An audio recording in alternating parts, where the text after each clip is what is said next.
I'm Scott Bailey from Moneta, Iowa. We have a family farm here. I'm the third generation here. We run corn, soybeans, hay, cattle, and sheep. We farm about 1,200 acres, run about 120 to 140 cows.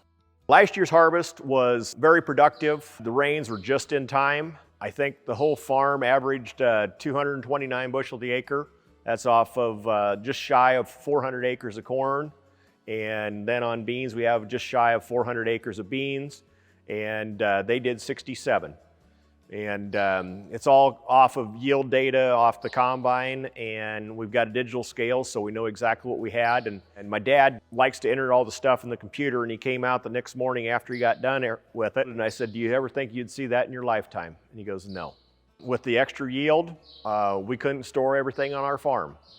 And we ended up having to haul some into town, and I'd never thought we'd ever have to do that. We forward sell to our local co-op here in town, United Farmers Co-op. This time of year in April and May, I'll be selling for January and March of next year already what we'll have in the bin. It works good, but you're never gonna hit the home run of selling everything for the top dollar, but you wanna make sure that it's break-even price that you're getting and covering all your costs.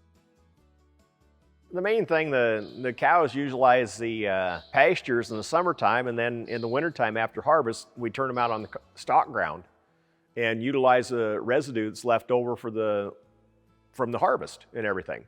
We benefit from doing that. We reduce the amount of hay and everything else that we got to feed our cows and our sheep too. Usually, everybody plants corn first. We've got some neighbors who've been planting their beans first. So we're going to try planting a couple hundred acres of beans first, then switch over to corn. With the size of equipment I have, it's probably too large for what I do, but I can plant all my stuff in a week and a half. But you know, you got to add in there that you got to stop and you need to spray too. And I do all my own spraying. Our soil moisture, we're in better shape than we were a year ago. I think our soil profile is pretty full right now. That's kind of based off of the tile lines running out. So at least we know that we've got water.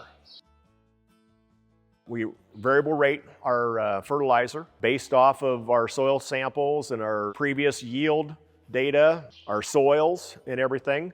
And then once we get all that and we know how much we need, then we go ahead and usually buy it in end of December, 1st of January. You know, our local supplier will go ahead and have it on hand. When I get ready to start running, they start delivering it.